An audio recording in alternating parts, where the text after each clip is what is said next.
안녕하세요. 오썸 성형외과 대표 원장 성형외과 전문의 오광진입니다. 코 성형에 대한 상담을 하다 보면 콧대는 괜찮은데 이렇게 코끝만 높이고 싶다고 하시는 분들이 많습니다. 사실 코끝만 올린다는 것 자체가 간단한 일만은 아닌데요. 오늘은 그 이유에 대해서 알아보도록 하겠습니다.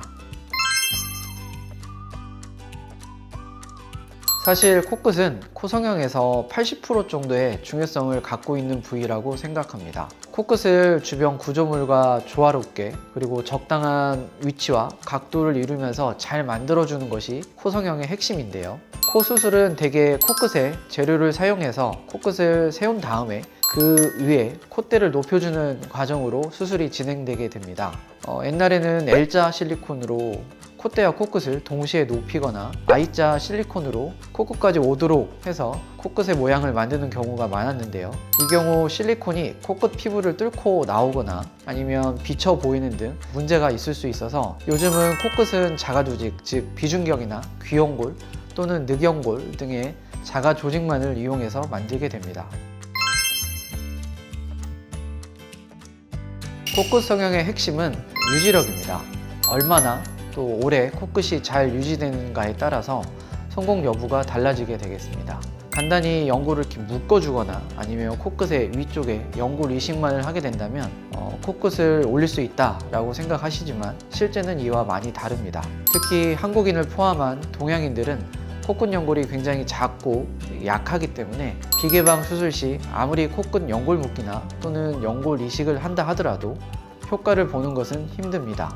게다가 어설프게 코끝을 세워두게 되면 코끝은 말하거나 웃는 등 표정 변화에 의해서 지속적으로 압박을 받는 부위이기 때문에 시간이 지나면서 처지기 쉽습니다. 저희 오썸 성형외과에서는 비개방 접근 시에도 코끝 처짐을 최대한 줄이고자 귀연골을 이용한 비주 지지대를 세우는 방법으로 수술을 하고 있습니다. 또 코끝 피부가 너무 두껍다면 코끝 연부 조직 축소를, 반대로 코끝이 너무 얇으면 자가 근막으로 코끝을 덧대어서 연골 비침을 최소화하게 됩니다.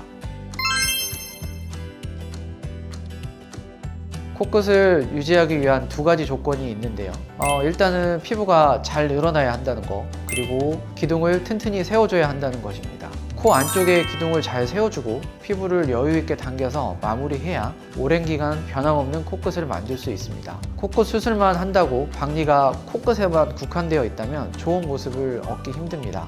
즉, 코끝 연골이 떨어지지 않도록 기둥을 튼튼하게 만들고 최대한 피부가 받는 압력을 적게 해야 내가 원하는 예쁜 코끝을 만들 수 있습니다.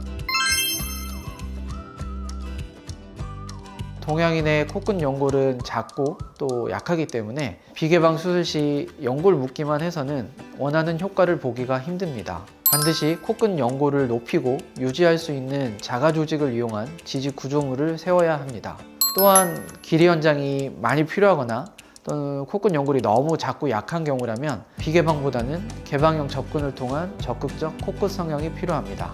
반면 긴 코, 매부리 코와 같은 경우 비주 지지대를 활용하면 비개방 수술로도 좋은 효과를 낼 수 있습니다. 코끝만 개선했을 때 어느 정도 효과를 볼 수 있을지에 대해서는 개인이 혼자서 판단하기는 어렵습니다. 따라서 성형외과 전문의와 함께 코끝만 높였을 때의 문제점은 무엇인지, 어느 정도 효과를 기대할 수 있을지, 그리고 다른 부가적인 수술을 동원하는 것이 좋을지에 대해서 충분한 상담을 통해서 알아보시기 바랍니다. 이상으로 오썸 성형외과 대표 원장 성형외과 전문의 오광진이었습니다.